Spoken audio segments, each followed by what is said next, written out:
I'm not cool enough to use Phil's mic, so I get to use this one. How's everybody doing today? Phil's not here, so I get to say some stuff and apologize later, right? So we're going to let them fly today, all the bad words. No, I'm joking. Really, I'm not joking, Mom. Mom don't like the bad words sometimes. Anyway, how's everybody doing? Good. Everybody feels like they're way back there in the back. Y'all good back there? Nice and cozy? Everybody cold? Warm? All right, cool. Well, all right, can everybody see this board a little bit? All right, cool. I'm going to write something on here real quick. What's that? All right, if you can't see it, just pull on up the rows. We got some empty rows available. How many of y'all kind of remember or what it looks like to see a kindergartner or somebody write their name for the first time? Anybody? It's kind of something like that, okay? Today, the title of my message is to find your signature. How many of y'all growing up in school, I doodled all the time because I really hated school. I hated paying attention. I couldn't pay attention. I was ADHD, still am a little bit. As you'll see, I move around a lot.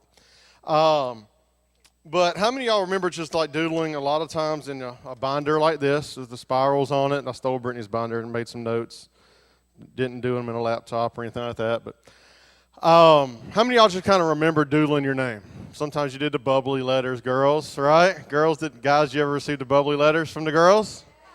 If you didn't, just come talk to me. I'll tell you all about them later. I'm joking. What's still nice is my wife gives me some every now and then. Bubbly letters, that is. Come on, guys, let's keep it straight here. I told you we're getting out there today with it. No.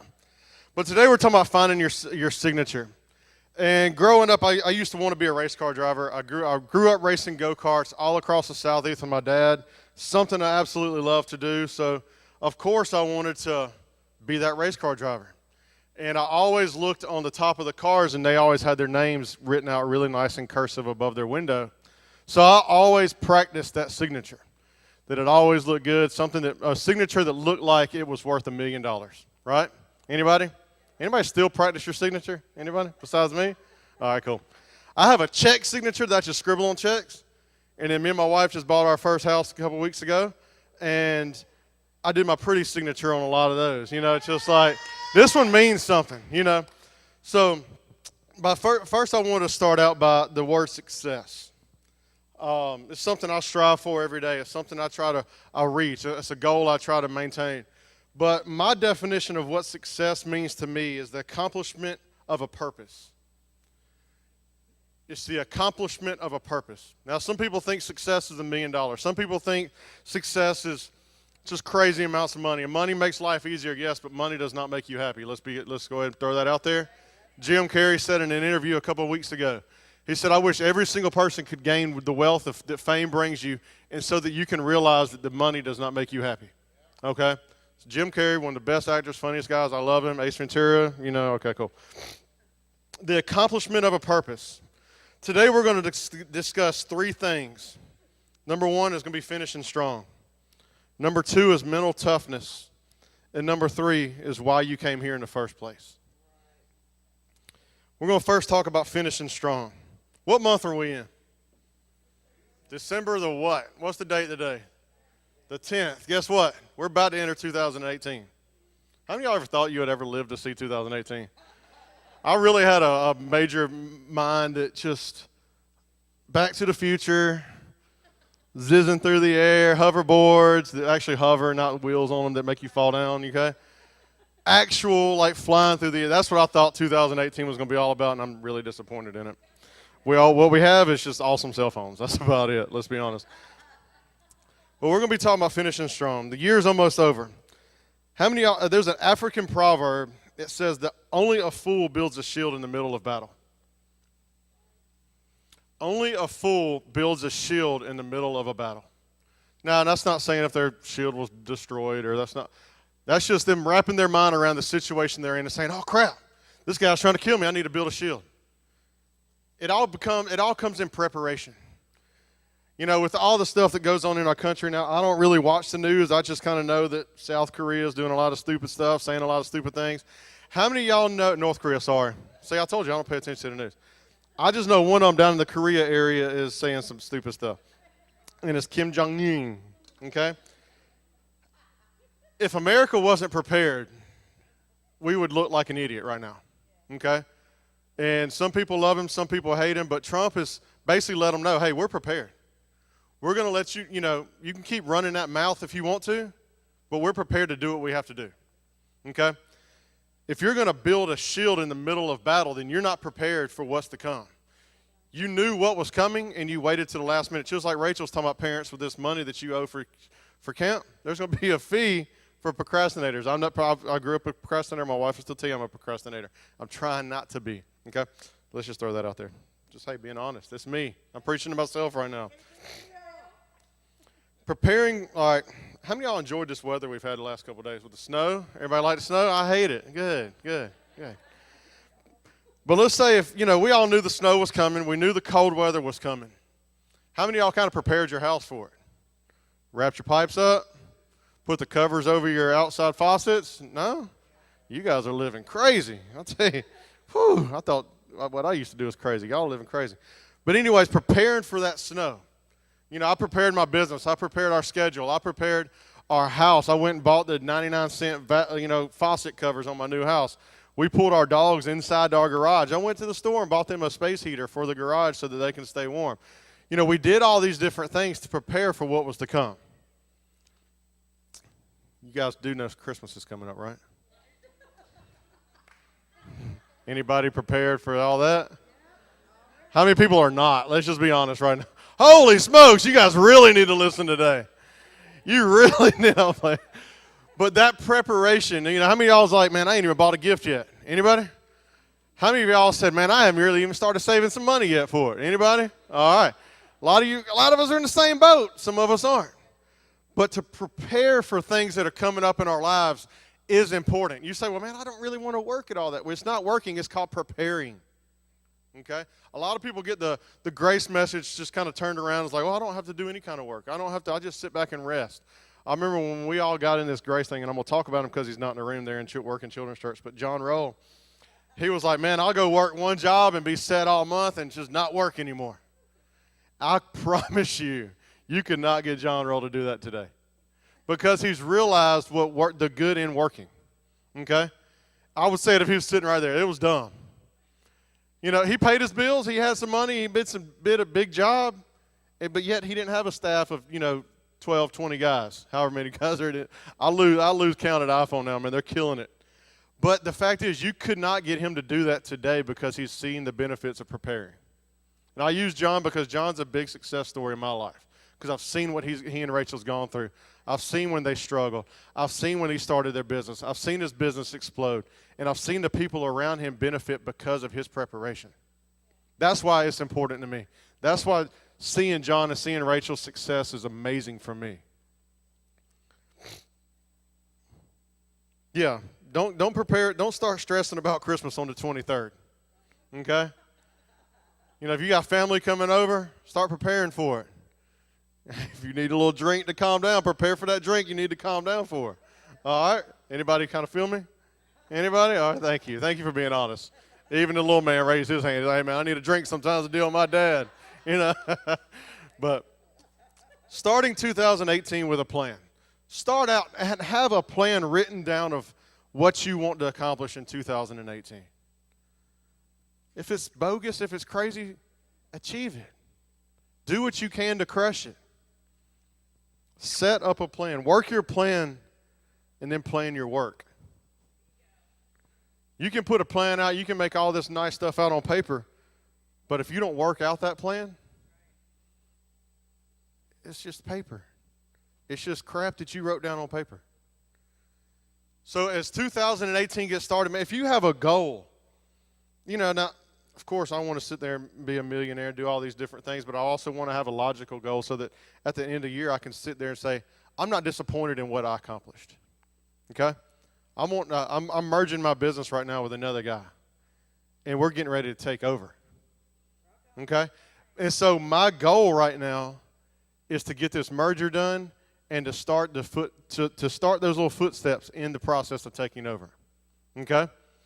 So you've got to sit there and have a plan. If you just want to sit back and say, man, just whatever 2018 throws at me, it throws at me. I'm not that guy. I don't want to be that guy. I don't want to hang around that guy. And I hope I'm not being too blunt with anybody, but if I am, then hey, then you need to hear it. Because you need to be around the people that influence you the most. Whether that's spiritually, whether that's financially, or whether that's just a good mentor. And when you get around that mentor that's doing more than you are, that's more successful than you are, that's killing it a little bit more than you are, don't run your mouth like you're keeping up with them. Listen. Don't pretend to be stupid. Just listen. Because when you get around, how many of y'all just like know a millionaire? Anybody? Know of a millionaire? Okay. There's a guy that I listen to all the time. His name's Eric Thomas. I think I talked about him last time I spoke. And he got a chance to sit down with Warren Buffett. And Eric Thomas is a motivational speaker. He travels all across the world. He's a millionaire. But when he got the chance to sit down with Warren Buffett, he said, man, I didn't say a word. He said, because when you get around a mentor, when you get around a guru, you shut up. You listen. You listen to what made their success. You listen to the information that they gave you. All right, let's just rule out a millionaire right now. How many of y'all in here have a boss at your work? Everybody? Pretty much, unless you own your own business, right? Okay. When you get around your boss, whether if you like them or not, they're in that stage where they're above you. So a lot of times they're in that place because for a reason. And I know a lot of times around the water coolers and around the coffee pots, a lot of times employees talk about how their boss don't know what they're doing. Anybody? I've been there and done it. I've done it so many times. But they're there for a reason. We'll get back into that in a little bit. My phone calendar is my best friend. If I lost my phone and all my contacts and calendar and all this other stuff, so please don't play no jokes on me on my phone because I'll be ready to fight somebody. Okay?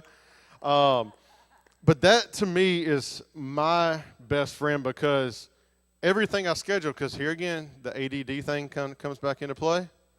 If I don't put it in here, even if I tell my wife, hey, remind me of this tomorrow, she'll say, put it in your phone. Because I'm not going to remind you. You're a big boy. Okay? So plan out, but also remind yourself. Whether if you like still writing stuff down. I wrote notes down. I didn't want to put them in a tablet. I didn't want to put them in a computer. I wrote them on paper. If you like technology, bam. If you don't, bam. Okay? Write it down. And he's like, man, how is this a church service? Give me a minute. Just work with me, okay? But as you grow up in life, you start writing that name a little bit better because you start realizing who you are for right here, okay? That name becomes a little bit nicer. It has a little bit more flair to it, right? As you start realizing who you are, you start changing up that signature a little bit. 9 out of 10, the time you put into something, you will receive it in the end. That's in that's in anything. That's in your relationship with God. That's in your relationship with your wife or your husband. That's in your relationship with your father or your mother. That's with your relationship with your child.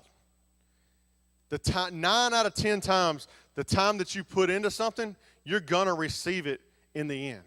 You're going to receive the benefits. You're going to see what that time invested, what that return was. How many of y'all know about investments? Anybody? I don't know anything, but I'm trying to learn about investments because I don't want to be stupid when I get older. Okay? But all I know is when you put something in and it doesn't grow, then that's a loss. But when you put something in and it does grow and you see the return from that at the end, that's a profit.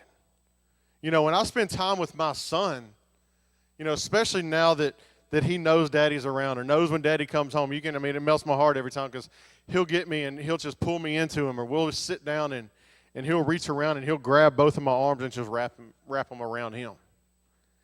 And that's me witnessing firsthand that return of what I'm getting, telling my son, I know my wife probably gets tired of hearing it, but me telling him every single day, every hour of the day I'm around him that I love him. Dad loves you. And so when he wraps Daddy's arms around him, that's my return. Okay? And it's the same way with our Father in heaven. He's already invested into us.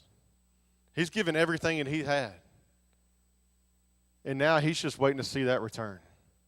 He wants to see that return. He doesn't want to see us dealing with problems. He doesn't want to see us dealing with all these issues where just crap is piled up on top of us. He wants to see us walking in the light. He wants to see us honoring those conversations that we have with those people that are above us. Because he's put those people in our lives for a reason.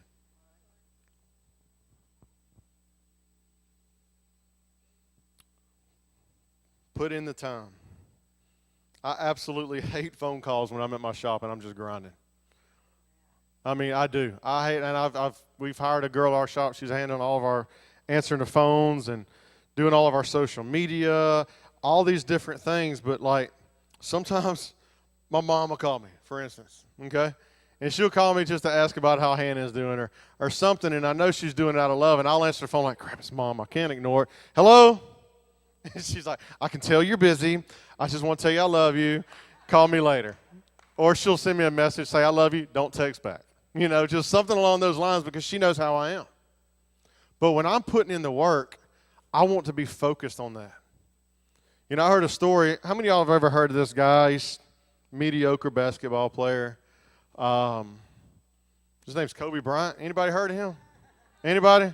Anybody that don't follow basketball has heard of Kobe Bryant. If you've never seen a basketball, but you've heard of Kobe Bryant, okay?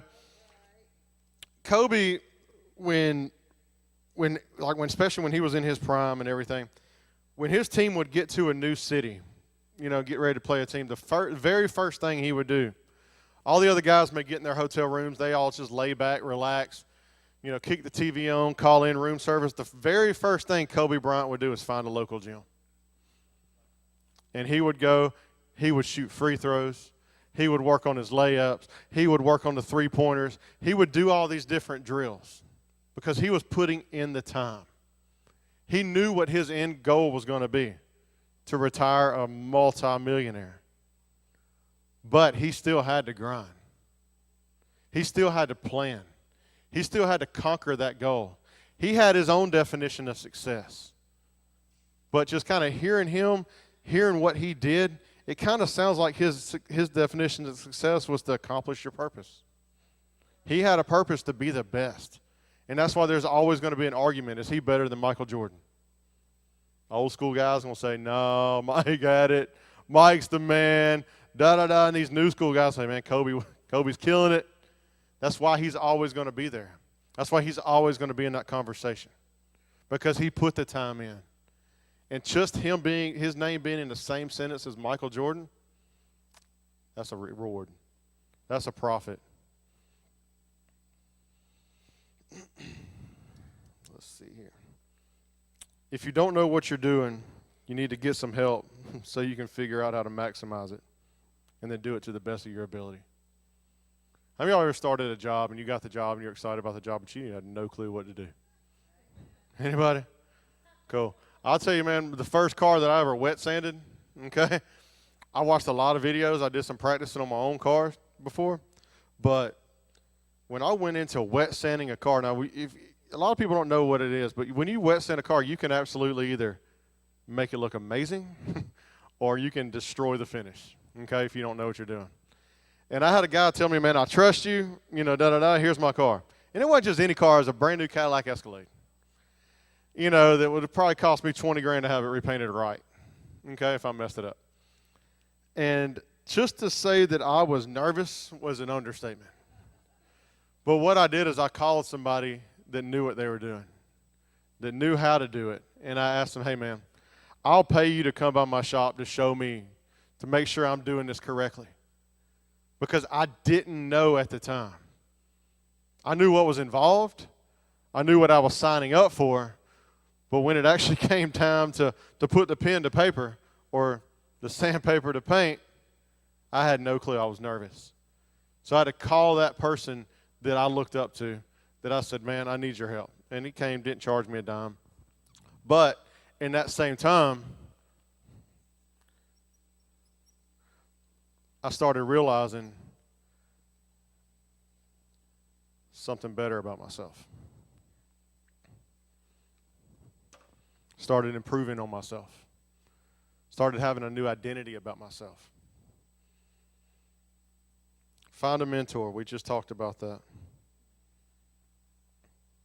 Use your resources. A lot of times you can use your resources here in the church. We have staff. We have a lot of leadership here. We have a lot of people that's been through what you're going through. And if we haven't, we know people that have. If you're going through stuff, let people know. Because, we always hear all the time, well, so-and-so, got sick and we didn't know about it. But it's like, well, we posted it on Facebook. Yeah, but Facebook doesn't tell everybody everything. Social media doesn't tell everybody everything. There's a thing still called a telephone. And we're always open about what our church phone number is. You can always call and say, hey, my dad's really sick right now. Any kind of prayer, any kind of food right now would help. Or, hey, I just lost my cousin to whatever. Pick up a phone and call us because we want to be there. We want to be that person that you call in times of need. We want to be that mentor. We want to be that contact for you. And a lot of times churches don't really get that across enough because churches are getting so into technology now, which I think is awesome. But in reality, the true line of communication is a telephone. Okay, so this is kind of off the line. This is kind of off the beaten path of what I'm talking about. But if you have problems, if you know somebody that's having problems, let us know. Don't just post it on Facebook and say, well, I hope they find out. And then get mad when we didn't message or somebody didn't see it. Okay? Sorry, that was way off the line. But our leadership has talked about that. Because we see the issue, we see a problem, and at times we don't know how to fix the problem. Okay? So use your resources, church staff, employees at your work, people that you may went to school with that you have a relationship with that just may have a little bit more knowledge in an area that you need some help in. Reach out to people.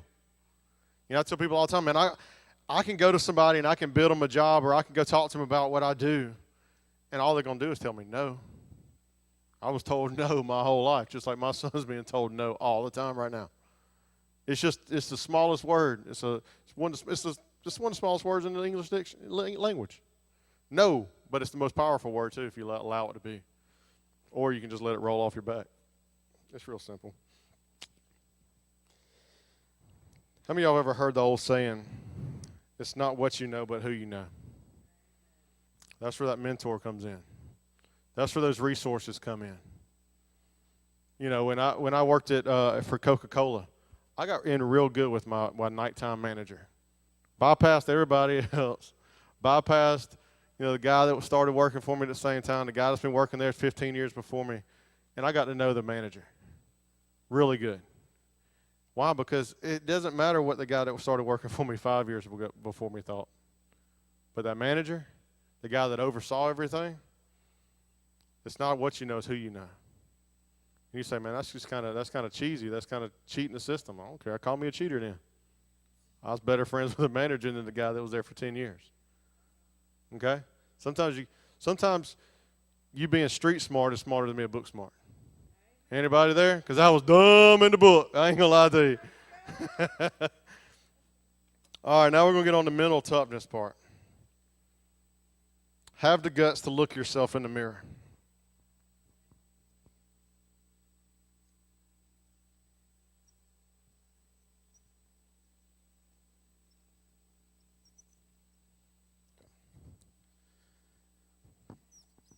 People always said I write like a girl. That's all right. It's pretty. It's moving on to something else. That's kind of the way I used to write a lot. Mental toughness. Have the guts to look yourself in the mirror. See your weaknesses, your faults, your insecurities, and everything else you're dealing with. That's not saying you got to sit there and tell everybody all the stuff you see. But just noticing that kind of stuff will teach you how to deal with that kind of stuff. And not to a point where you start like self-beating yourself up. You know, not to the point where you sit there and say, man, I'm not going to call anybody out, but like that lose their hair, okay? That lose their hair. And, you know, like you can either just deal with it or you can say, man, hey, I'm going to embrace it. Time to cut it off. Time to change up the style. But embracing the things that you see in the mirror is what's going to help you with your mental toughness. You know, yeah, I need to go to the gym a little bit more. You know, now that I've been up here, I've lost my membership in Montgomery. I need to find a place to go up here in Bravo now that we moved up here to Deetsville. But it's like these different things. I'll look in the mirror and I can tell, I need to go to the gym. This is gross, you know. But it's the fact that I can laugh about it. It's the fact that I know about it. It's the fact that when I put my clothes on and when I walk out my door and I go to work, I left that in the mirror. Okay? It's not the fact that I'm walking around like, I can't look this person in the face because I'm fat. I'm just not going to look at them. It's not that. And I'm not, if that's the way you feel, I'm not joking on you. Okay? Please understand that. What it is sitting there saying, understanding what you're dealing with and moving past that. But what that all goes back to is the fact that you plan out what you want to succeed in. If you want to lose weight, plan it out. If you want to be a better husband, plan it out. If you want to be at a different place with God than you are now than what in the next year, plan it out. What can you do to change the situation of what you're looking at in the mirror? That's what mental toughness is. All right, when I decided I wanted to be a race car driver, I kind of had to speed up my signature, all right? So here we go.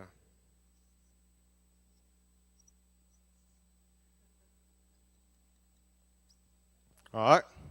It's a race car driver signature, right? Somebody put me behind the wheel, dadgummit. I'll still do it. No, I'm playing.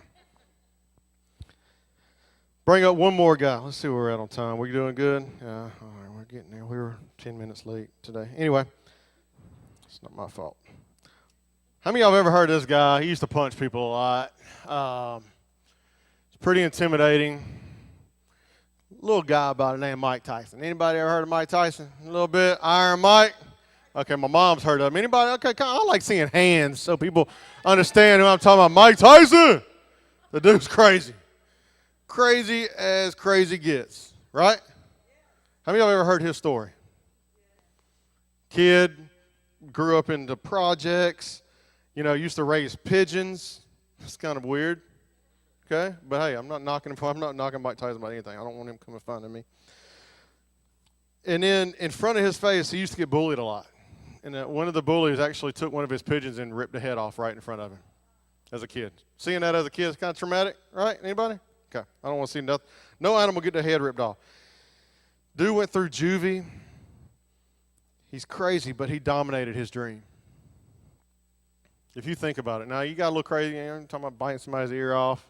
You know, that's a little out there, but he knew that he was on his way out. But in all reality, Mike Tyson had the best, most dominant record in boxing ever. Through the people he went through the fights that he took, the people that he got in a ring with, and they said that guy will beat Mike Tyson within 2 rounds. Never happened. The only fight that I know of that he lost was the Holyfield fight when he got disqualified, which still doesn't necessarily count as a loss. I mean, he lost his ear, but you know, he's pretty cool. Anyway, but Mike Tyson, he dominated his dream. You say, man, that's kind of a weird person to use as an example in a church service is Mike Tyson. I love the dude.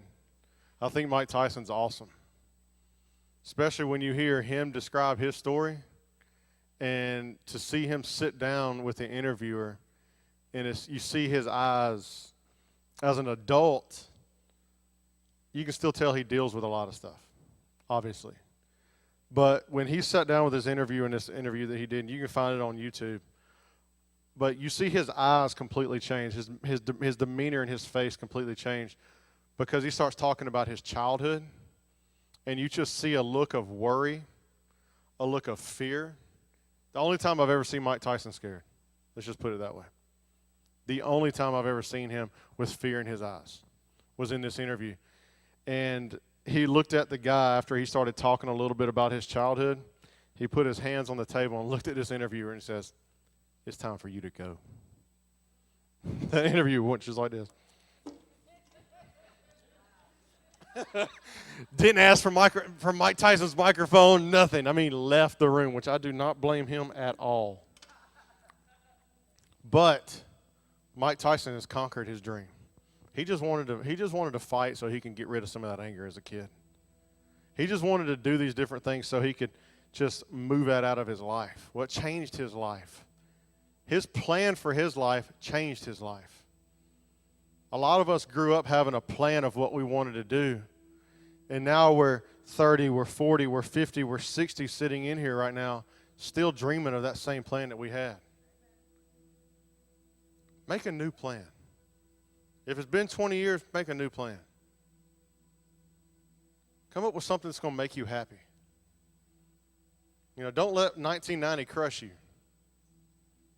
Don't let 2017 crush you.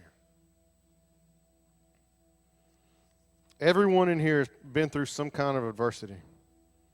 There was just a major life-changing something that you could sit there and probably say, man, because of this, I'm never going to be the same. I went through it. I went through a divorce that I wasn't ready to go through. And it crushed me. And I had to find some kind of acceptance in something else. And then all that started happening, all that stuff, I started spiraling out of control. The one good thing that happened in that time was that's when I met my wife. But I had to get to a point where I said, man, I told y'all I might get in trouble. I had to get to a point where I said, I'll be damned if I'm going to let this continue to ruin my life. Phil, I apologize that I said that from the platform, but I would have said it in the foyer and I would have said it anywhere else in this world. I was not going to let one process that I went through in life destroy me. And you talking about how to determine what mental toughness is? And a lot of times, we still deal with these things. There's people in this room that are still dealing with stuff that happened to them as a kid. There's people in this room that are still dealing with stuff from being picked on in high school. And you got to sit there and tell yourself, man, I'm not going to let that ruin me anymore.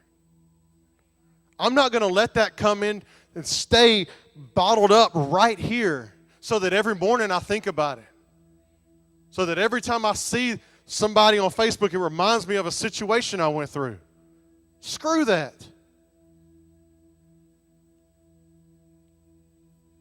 Be the person in your life that always encourages yourself. Look at the things you have accomplished. Don't look at the one or two things that knocked you down earlier in life. Look at where you're at now. You've survived. You've conquered it.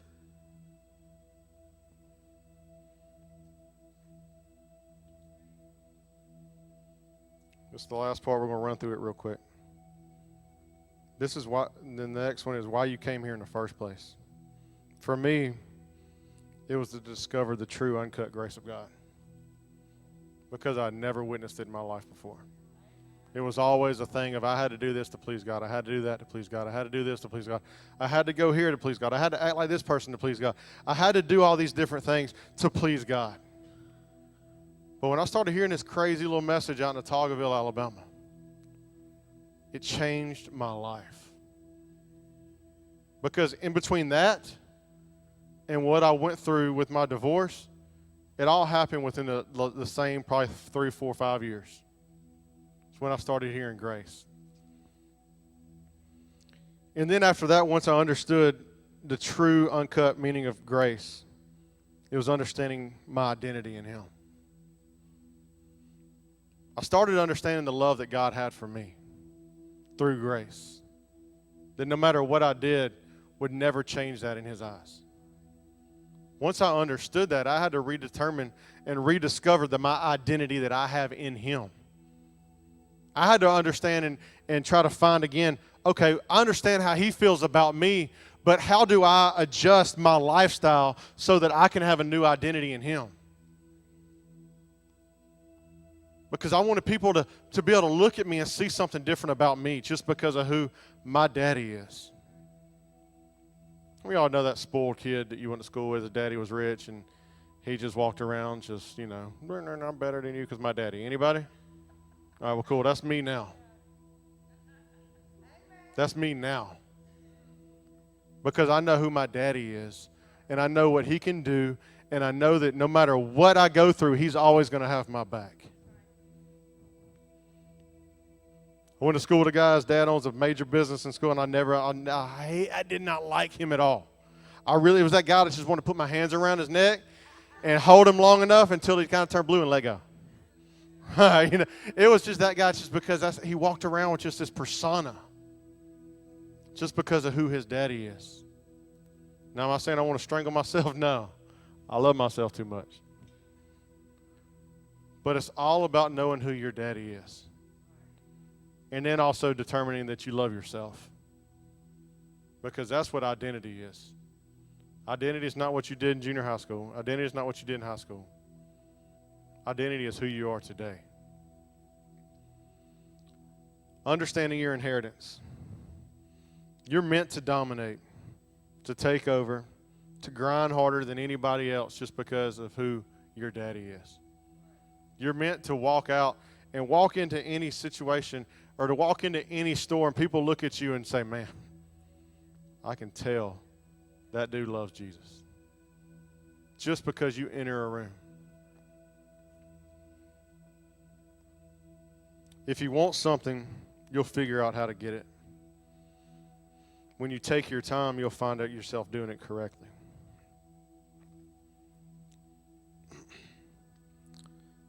The Bible is full of references about our inheritance. Believers have in Christ. Ephesians 1:11 says, in Christ we have obtained an inheritance, having been predestined according to the purposes of who works all things according to the counsel of his will. Other passages that mention a believer's inheritance also include Colossians 3:24 and Hebrews 9:15. Our inheritance in one word is heaven. Our inheritance in Christ is unspoiled.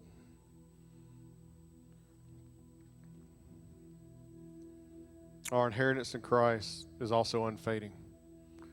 Have you ever seen just like a spoiled egg or a spoiled piece of, what's the one, like lettuce or vegetable? How many of y'all ever seen just something that's just gross? It's spoiled. It's no good. It's nasty. Nobody wants it. Our inheritance is God is the complete opposite of that. Our inheritance in him is the fact that we are his children. And the Bible says that he rules over everything on this earth. So what does that make you? Most of us, when our family members pass away or when our parents pass away, they leave us something. Whether if it's a house or whether if it's money or whether if it's just memories, they leave us something. My Bible says that my God, my dad, is ruler over everything on this earth. What is your inheritance? What does that leave you? If he owns it all, what does that leave you? Everything. And heaven.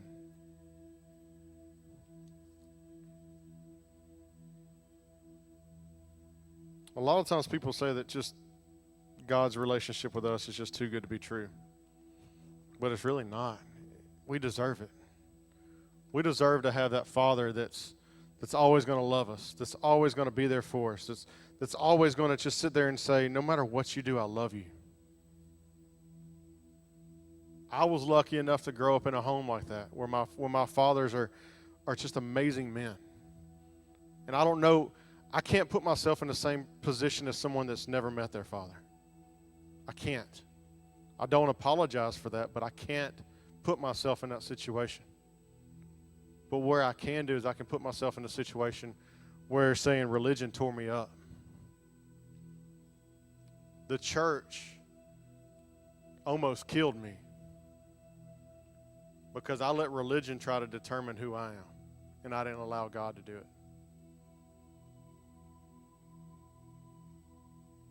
So when my Father in heaven wrapped his true arms around me, I'm like my son is now. I'll grab his arms and I'll wrap them around me because I know that's my dad. I know that he loves me. He tells me all the time. So just like my son now, when he grabs my arms and puts my arms around him, he hasn't said I love you yet, but he's right there about saying it. He's really close. But when he wraps my arms around him, he's telling me, I love you. So a lot of times, man, we just got to wrap ourselves up in what God has for us. We got to just sit there and say, man, this signature I've got, this is my check signature, all right? Don't be copying that, trying to put on my checks. But we've got to determine, all right, this right here,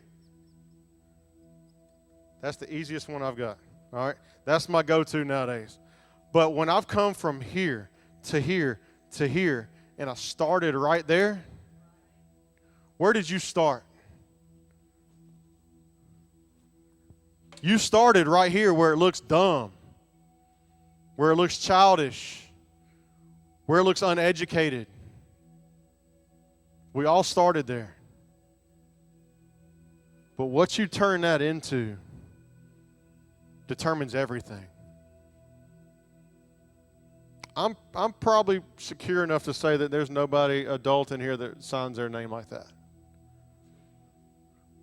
You've come from something, and you've determined what you're going to be at. And there's still some people in here that's trying to find their signature. They're still searching for who they are, and that's perfectly fine. Just know that God loves you no matter what you're doing. No matter what you're going through, no matter what problems you're having, no matter what addictions are in your life, no matter what somebody said about you in the past, no matter the bad words that your mom or your dad has spoken over you, no matter the things that has happened to you as a child, all those things don't matter in God's eyes, because all he looks at us, all he does is think at us and look at us and say, I love the mess out of that person. I almost said another bad word, but I said mess, okay? He does. He loves us so much. And that's the beautiful thing about grace. That's the beautiful thing about him that no other person on this earth can show us.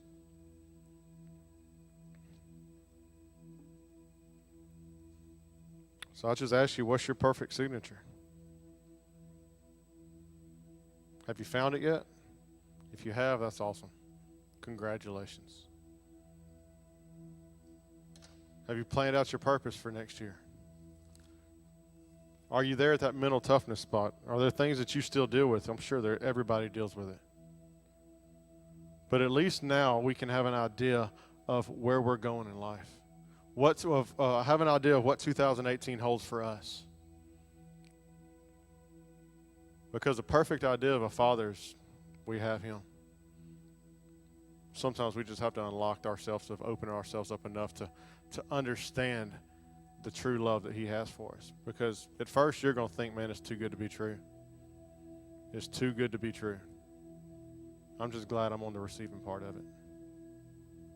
So God, we love you and we thank you for today. We thank you for the signatures inside of us.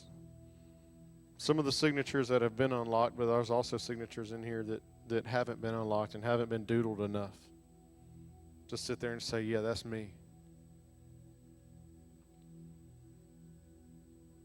And God, we just thank you that you're a non-judging, just loving God that just loves us through all of our situations and all of our problems. You know the things that we look at in the mirror that we see that we're not happy with. And God, we just ask that you strengthen our minds in those things. We ask that you allow us to finish this year out strong and to start 2018 off with a purpose. And God, we thank you that while we are here at Grace Life Church in Prattville, Alabama, is for a reason. It's not just happenstance that we walked in this building today. It's not just happenstance we've been in this church for a year. It's not just happenstance we've been at this church since day one.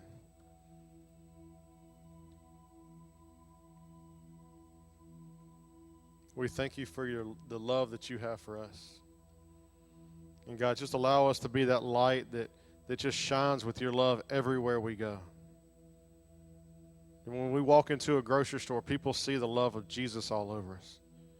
When we get to a gas station, they see the love of Jesus all over us. When we get around our family, they see the love of Jesus all over us. In Jesus' name, amen. And I'll tell you what, when you say that, and you want to be that light, go ahead and expect people to start walking up to you, telling you their problems. Because if you don't expect it, it's going to throw you off when you walk through Walmart and somebody bumps into you at a buggy and starts belting out all their situations and all their problems. And you're going to ask yourself, why are they telling me this stuff? It's because you're that light. Darkness is drawn to light. So if that's what you want, just be ready for it. Because it's going to happen. It happens all the time. Thank y'all for letting me share a little bit today. And we got our prayer team over here on the wall. They'll be glad to help you out with anything you got, any kind of problems, any kind of prayer, any kind of healing like Joni was talking about earlier. We're firm believers in that. We're firm believers that we can put our hands on you and pray on you, and that no matter what you're feeling in your body, it's gonna be gone. That's what we believe. This is what we do. There's no sense in us walking around with pain in our body. So that's that inheritance we talked about. It's part of it. So thank y'all so much. Hope you guys have a great day. We're almost at the top. As far as I know, we may have reached it, but we're almost right at the top of that Teamwork Makes the Dream Work board down here. Help us out. Let's get there. Let's get in that new building. I went by it the other day. It's coming along really good. It's coming along. So thank y'all so much for having me. And peace.